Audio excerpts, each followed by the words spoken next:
அமைச்சர்கள் வீட்டு முன்பு போராட்டம் நடத்துவோம். வியாபாரிகள் போராட்டத்தில் பேட்டி. திருச்சி மலைக்கோட்டை பகுதியை சுற்றியுள்ள NSP சாலை, பெரிய கடை வீதி, சின்னை கடை வீதி உள்ளிட்ட பல்வேறு இடங்களில் தரைக்கடைகள் அமைக்கப்பட்டிருந்தனர். இந்நிலையில் மலைக்கோட்டை அருகே உள்ள தெப்பக்குளம், அதனை சுற்றியுள்ள பகுதியில் உள்ள தரைக்கடைகளை அகற்ற உயர்நீதிமன்றம் உத்தரவு பிறப்பித்தது. அதன் அடிப்படையில் திருச்சி மாநகராட்சி ஆணையர் மதுபாலன் உத்தரவின் பேரில் அப்பகுதியில் இருந்த நூற்றுக்கணக்கான கடைகள் அகற்றப்பட்டன.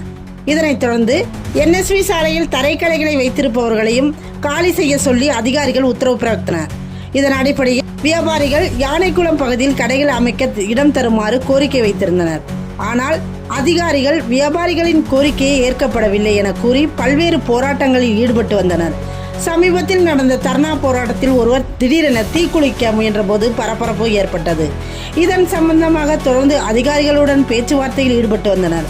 தற்போது வியாபாரிகள் கேட்ட மாற்று இடமான யானைக்குளம் பகுதியில் இடம் தர இயலாது எனவும், அரசாங்கம் தரக்கூடிய இடத்தில் கடைகளை அமைத்துக் கொள்ளுங்கள் என்று அதிகாரிகள் தெரிவித்ததாக வியாபாரிகள் கூறினர். இதனால் இன்று NSP சாலையில் காத்திருப்பு போராட்டத்தில் ஈடுபட்டு வருகின்றனர். தொடர்ந்து பெய்து வரும் மழையிலும் மழையை பொருட்படுத்தாமல் போராட்டத்தில் ஈடுபட்டு வருகின்றனர்.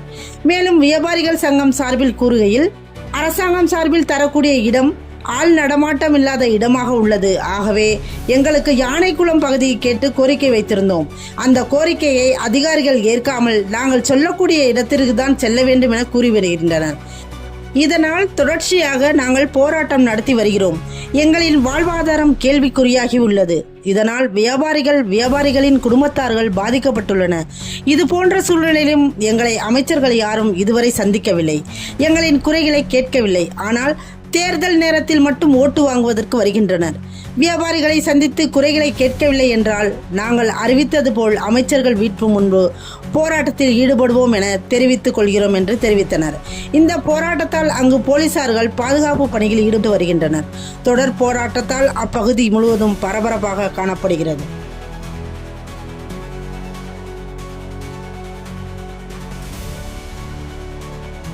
தேர்தல் வச்சு குறிப்பாக வியாபாரிகள் 6 பேரை வெற்றி பெற செய்து அவர்களுடைய உதவியின் பேரில் மாநகராட்சி ஆணையர்கள் அனைவரும், அரசு, போலீஸ் எல்லா எந்திரங்களும் சேர்ந்து வியாபாரிகளை இந்த NSP ரோடு மட்டுமல்ல தெப்பக்குளத்தை சுற்றி இருக்கக்கூடிய வியாபாரிகளை முதல்ல அகற்றிட்டாங்க. பிறகு NSP ரோடை அகற்றுவதற்கான முழுமையான திட்டத்தோடு இன்னைக்கு எல்லா அதிகாரிகளும் திட்டமிட்டு நேற்று மாநகராட்சியினுடைய அதிகாரிகள் அனைவரும் வியாபாரிகளை கூப்பிட்டு கருத்து கேட்டாங்க.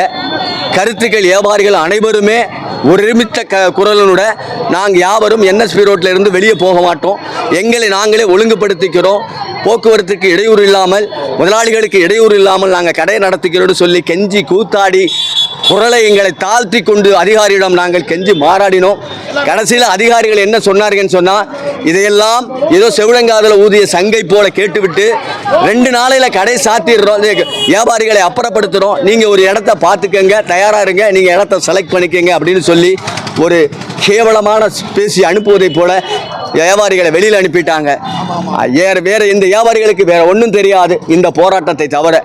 அதனால் எங்களுக்கு இந்த NSP ரோட்டில் இடம் நிரந்தரமாக கிடைக்கும் வரைக்கும் இந்த போராட்டத்தை நாங்கள் தொடர்றோம். குறிப்பாக இந்த வெண்டிங் கமிட்டி தான் இப்படி எங்களுக்கு துரோகம் செய்து, வியாபாரிகளுக்கு வெண்டிங் கமிட்டிங்கிறது ஒரு துரோகமான செயலை செய்வதற்காகத்தான் ஏற்படுத்தினது.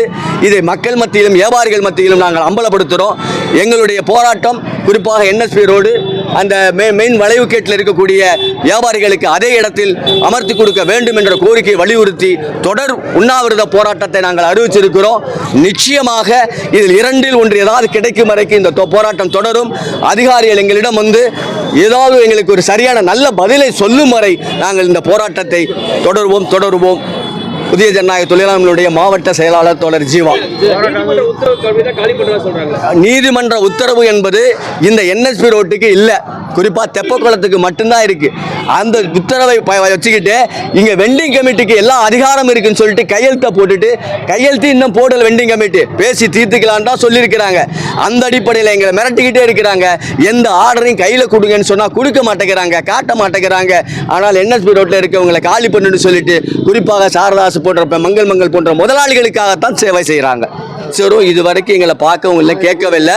நாங்கள் எல்லா வகையிலையும் அமைச்சருக்கு போகிற செய்திகளை நாங்கள் இந்த மாதிரி தொடர்பாக பேசிகிட்டு இருக்கிறோம். ஆனாலும் இன்னும் யாரும் கொடுக்கல. ஒருவேளை அமைச்சர் மீண்டும் காது கொடுக்கவில்லை என்று சொன்னால் நாங்கள் அன்னைக்கு அறிவித்த போராட்டம் போல அமைச்சருடைய வாசல்ல வீட்டில் வந்து உட்கார்ந்து எங்களுக்கு தீர்வு கிடைக்க வரைக்கும் நாங்கள் இருக்க போக மாட்டோம் அப்படின்னு சொல்லி முடிவெடுப்போம். அந்த போராட்டமும் தொடரும். என்னைக்காவது ஒரு நாள் மீண்டும் அமைச்சர்கள் எங்களை பார்க்க விட வேண்டும். ஏன்னு சொன்னா தேர்தலுக்கு மட்டும் எங்களை பயன்படுத்திக்கிறதுக்காக நீங்க ஒரு கருவியை பார்க்குறீங்களே எங்களை. இப்படி நாங்கள் வாழ்க்கையில் துன்பப்படுறது துயரப்படுறது ஏன் காது கொடுத்து கேட்க மாட்டேங்கிறீங்க? இப்போ கூட நீங்கள் இந்த செய்தியில் போடுங்க. அது யாராக இருக்கட்டும், எந்த அமைச்சராக இருக்கட்டும், எந்த அமைச்சராக இருந்தாலும் சரி நான் கேட்குறேன். அது நேருவாக இருக்கட்டும், அவர் அன்பில் மகேஷாக இருக்கட்டும், யாராக இருந்தாலும் எம்எல்ஏவாக இருக்கட்டும், யாராக இருந்தாலும் எங்கள் வியாபாரிகள்கிட்ட கிட்டத்தட்ட 10,000-15,000 ஓட்டுக்கு மேலே இருக்குது இந்த என்எஸ்பி ரோட்டை சுற்றி இருக்கிறவங்களே. அப்போ நீங்களாம் அவங்கள்ட்ட ஓட்டு வாங்கி கேட்கலையா? ஏன் அவங்க வாழ்க்கை வரும்பொழுது மட்டும் இப்படி நீங்கள் சாதாரணமாக கடந்து போகிறீங்க? அப்படிங்கிறது எங்களுக்கு ஒரு பெரிய துயரமான செய்தியாக இருக்குது. அதனால் நீங்க எல்லாரும் பொறுப்பு. மாவட்ட ஆட்சியர் கலந்துருக்காங்க. இந்த செய்தியெல்லாம் அவங்களும் கேட்டிருக்கிறாங்க, பேசுறேன்னு சொல்லியிருக்கிறாங்க. குறிப்பாக எம்எல்ஏ வந்து ஏதோ சொல்லியிருக்கிறாராம், அவங்களுக்கு நல்ல இடம் ஒதுக்கி தரணும். நல்ல இடமெல்லாம் இங்கே எதுவுமே கிடையாது. என்எஸ்பி ரோட்டை தவிர எதுவும் கிடையாது. எங்களுக்கு இங்கேயே ஒதுக்கி கொடுக்க சொல்லுங்க. இதான் முடிவு.